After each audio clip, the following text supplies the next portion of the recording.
So I'm the new guy, Yes. and you've helped me out. Yes, I like you. You've given me some birds. Well, no. So I'm going to give you birds. So you just started. I'm going to give you birds. Okay. I'm the old guy in the thing. So now I'm kind of thinking myself. Do I? Yeah. No. This guy's giving me some birds. You said. Yeah. So you're putting yourself in my shoes. Am I going to give you my best Oh. birds, my good birds, or my best birds, great birds, good birds, or junk? Well, you're definitely not getting the favorites. That's a key we forget. You're definitely That is what we not forget when we getting the get a bird. favorites. Yes. So we're not getting the best of the Yeah. best because you're still my competition, and you have to earn that. To be honest with you, pigeon, you got to earn. Okay. There's a few that just aren't for sale, whether that person's earned it or not. Gotcha. They're not for sale. So you know it's not that. You know it's not those favorites That's that top shelf. person can count on. Okay. Yeah. You can't even reach the top shelf. No so one's you know gonna you're get not those. getting those. Yeah. So that's our best of the best. So then we got great. I think there's a bunch of a gray zone where you might have a mentor that's given you stuff that they'd rather not waste their time with. Maybe it's experimental. Yes. Maybe they don't. Or it's not proven out. Or I've got maybe this hen that was fairly good for me a couple times. I've had her for 5 years, 6 years, and I'm kind of done with her. I've got better ones, I feel, and so I'm handing her to you. She's been good, so it's not like I'm giving you junk. I don't think many of them give them junk, but she's still not the best of my best. I think that's what you need to realize as a new flyer, and so that you're not getting junk. No, that you're not getting the best of the best. You're getting good birds, but maybe not the best of the best. So in other words, cull heavily. Don't get overdone with them. It falls in with just what you said. You got to put the perspective is just because this great flyer is giving me birds doesn't mean that bird's going to pan out for me. Does that make sense? Yeah. Where there's a bird that was special, but it's like, gosh, I've really tried it and it doesn't seem special. Oh yeah. But it's already proven it is special at someone else's place. And it's like, golly, did I sign up to be retirement village? Keep it and keep it and keep it and keep it and keep it and keep it.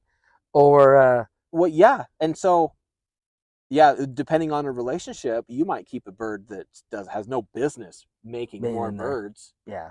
I mean, it's a racer and all it's ever going to be. I love what you said when we first started. You talked about you're going to breed more duds than you're going to breed great ones. That's just the nature of this business.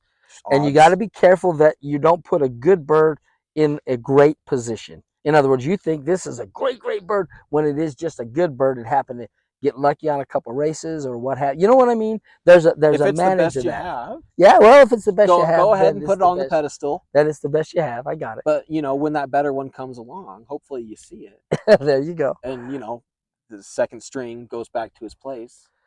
Be careful of the birds you get. Don't crowd your loft. I heard that. You got another.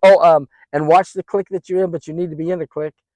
You need to buddy up. Yeah, you got to have a buddy. Find someone that you vibe with, trust, and that you. And I don't even know about that. If you trust, okay. Yeah, I wouldn't trust very quickly because sorry about the laugh, but I would not trust. I wouldn't trust very quickly because when guys are giving you birds, you're getting the bottom first. That's where my point that I'm going. You're getting the bottom first. You're gonna get So you can show up and get leftovers, or you can find the right person and you can say, hey man, will you leave some of your favorites together for an extra round? And let me. I know they're not competitive for the racing, they're too young, but I'd like to get some of those genetics. Gotcha. You're gonna have to take them home and test them. Yeah. But you're gonna get what's the word I'm looking for? It hasn't been picked through yet. Gotcha. You're getting the whole crop. Yeah. The good ones, the bad ones, the duds. So some guys would put something like that. They would say, hey, go to a guy and get birds off of his widowhood cocks or off of his flyers or whatever. You're just saying. Yeah, there's not a lot of value in those eggs or those late hatches. Yeah. We all have a time in the year where we're splitting our breeders. Gotcha. We have enough birds. We're throwing out the extra eggs. And if you ask those guys in those times, it's like, that's the time to get a good bird. Can you leave them together a little longer? If you have some favorites, I'd like to try those. That's cool. That's cool. That's how I would get birds, and that's what like like I've asked you, you want to send me a couple babies, Yeah, see, but don't send me those 3-year-olds that you've already picked through. yeah, see, You've but already chosen the best. as you advance in the club and you're in there and more and you have success and people see that you are a pigeon guy, okay, this guy's gonna last. Because we have so many in the sport that don't last. But okay, this guy's gonna last. Now you start getting better birds. Now I'm Why do you the think that? well, because we know you're gonna. I say we because the people in the club know you're gonna last. You're there. I don't know. I see now when you As the gifter, you would give a better bird because they're going to last? kind of I wouldn't. you would still give the well There's guys that I like, and I would want some of my best to go to to them. go to them. That's what I'm And there's saying. guys I don't like, and it's like, do you need a perch That- filled? Because I have those birds too. That's what I'm I've saying. got blue checks. That's what I'm saying. If you want a perch filled, I'll send you a blue check. Gotcha. You want something good? I'll give you a blue bar. It's because you hate them chicks, man. You hate them chicks. I didn't say hate, but I know what's better. Somehow a blue bar, it's that flash of that blue in the sky. Checks are pumpers at best. It's like the guys that don't like the reds, right? And then you see those red kicking butt. So I know that you don't have a very big loft at the end of a breeding season. There's a bunch of us that will send some your way, and if you're like, hey, I got this many breeders, and it is so fun to see. I'll name some names, some Brians and some Erics and Travis and myself. And when I send a bird to you, it's fun because I'm sending you the bigger one, the better ones. I'm like, hey, take some of these and see how they do at your house. Versus a new guy, I would still send some good ones, but I've seen too many where the new guy starts and then we don't see him again, and I don't know. It's a crazy game. you could send the bird that'll fill the perch. Yeah. Or you could send a bird, be like, take care of it and have fun. Yeah. This could be cool. Could be a dud. Makes me mad when you do better with my birds than I do with that pair, and I'm like, I want that bird. Yeah, but anyway, that's fun. Yeah, and I've gotten babies from Brian a couple of years. Yeah, and got every great year, birds. every year there's He's a couple fun. good ones. Yeah, he's fun. I like him. And Brian is, just like everyone else. Most of them are okay. Some of them are really good. Yeah. And so when you grab 10, you might get a good one. Yeah. But if you go out and grab one, I mean, you better grab 9 more. I'll add Sherlockins. He would say out of 100, you're going to get what? 2 great ones, 1 great one? You're going to get 5 great ones. 5 great ones or 5 good ones? Or one super. Yeah. And I forget that because I keep everything. And all right, guys, I got to try to get this. Good luck to you. See ya. That's awesome, man. That'll be great. These guys are at work right now. Yeah.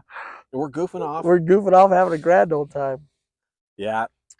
I think it's fun to hear about a guy's path with pigeons, and it's fun to hear why he stays into them. I'm one of the guys that when I got back in it the last time, I had a lot of success at the beginning, and I thought, oh, this is way easy, and it just doesn't turn out that way, right? You're hoping to ride that wave. Yeah. Of the advice you would give a new fancier, and it doesn't matter how many, it could be 2, 3, whatever. What are some advice that you would give a new fancier? And I'll answer that question myself in a minute. And you're going to be surprised because it's the same ones that I read that I break anyway, what's some advice you'd give to a new fancier? So this is the advice I wish I was given. A bad bird will cost just as much to feed as a good bird. But he tends to eat more, I think. Anyway, no, yeah. No, a bad bird will eat just as much as a good bird. So you've got a limited amount of dollars in your pocket. Yeah. You've got a limited amount of space in your breeding loft. Oh, man. And pigeons, they reproduce pretty damn quick. Instead of buying 10 birds, buy 4. That's a good idea. Spend the same money, just buy 4. And then breed those according that you within a year, you'll have too many, you don't have to do with. That's true. But if you start with, 10 C students, you're going to have 100 C students pretty quick. You can start with 4 A students. Yes. You're still going to have 100 students. Yeah. It might take you longer, but you might have a lot more A students. You're right. You're right. So that's the advice I wish I was given. I gathered up a lot of birds, and I didn't know what to do with them all. Yeah. When you're starting out, you're buying birds, you're buying clocks, you're building a You're loft. buying food. You're And trying to if figure you have out. a significant other, they're kind of like, hey, this is kind of an expensive hobby Oh yeah. you're choosing. Yeah. And so there's some pressure to show results.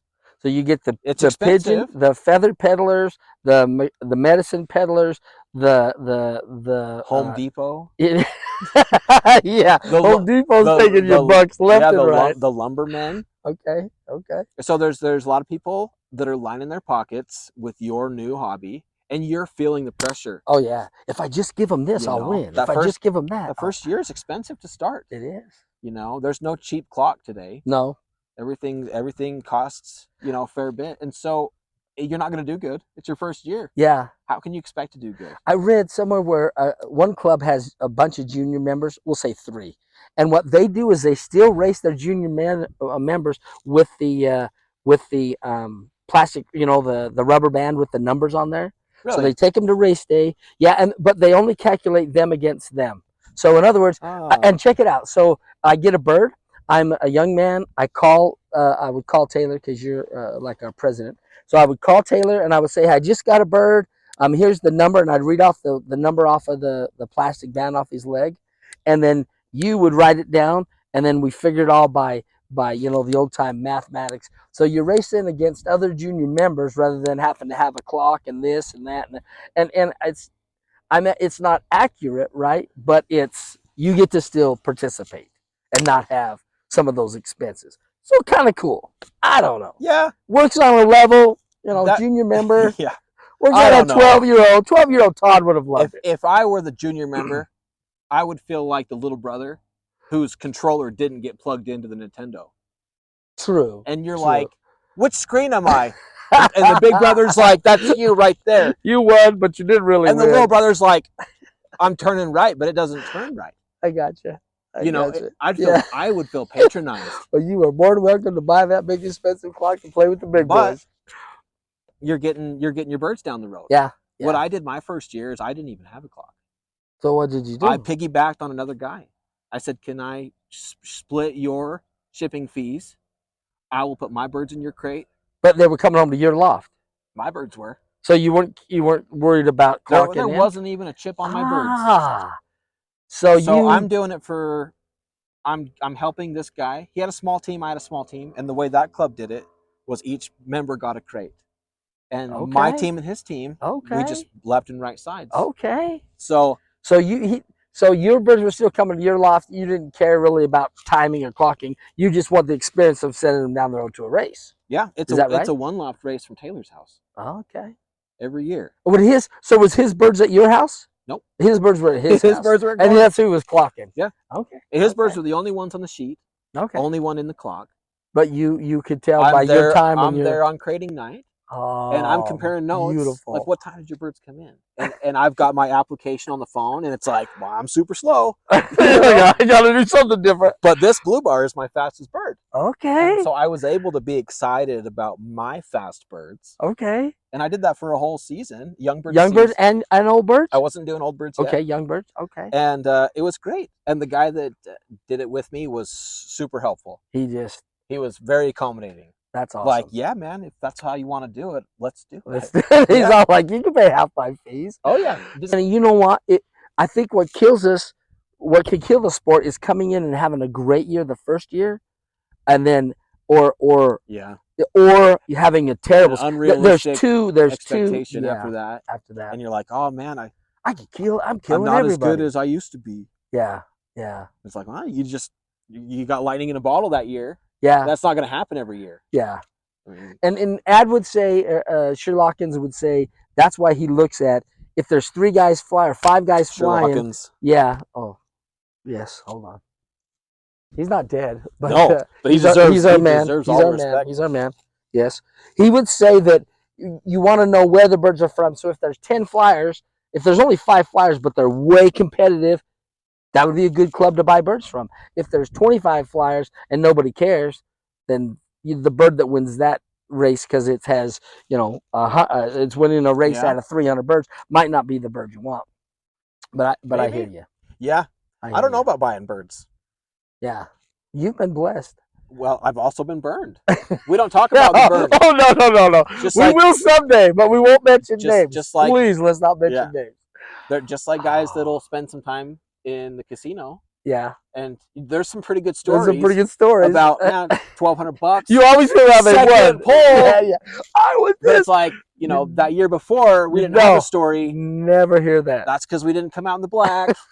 We're not going to talk about that year. No, we're not going to talk about that. So like those burns just get swept under the rug. They do. Yep. We'll pretend like that bird wasn't ever here. Yeah, exactly. Great flyers. Then another thing to learn as a young fancier, great flyers are going to have bad years. It's not like everybody hits that top and just stays. There's going to be ups and downs even inside of there. There's a million variables. Yeah, there's so many. There's no way you're gonna. And each year is different. You get these young birds and you think, oh, it's going to be exactly the same. You feed them the same, and all of a sudden they're flighty as all get out. But last year they just loved you. You could hand feed. They're on your shoulder. Yeah. They're jumping on your wife's head, whatever. And it's out of the same breeding lot. Yeah, the same breeders, the same everybody. It's like, okay, this team's a little rambunctious. Yeah. And the guys that have been doing it for 20 years have the same fluctuations. They do. And as a new guy, you don't know that. You think they got it figured out. Ready? Here we go.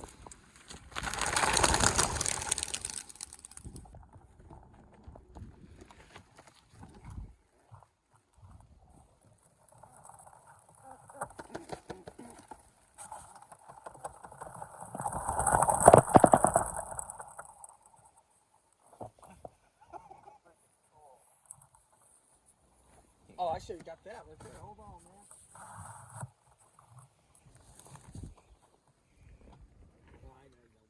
Okay, next one, if you can, is just recording. Pigeons just like this. Oh, they run right over top of it? I don't know how far out they're going to be when they jump to fly, but hopefully that's going to be it. Ready?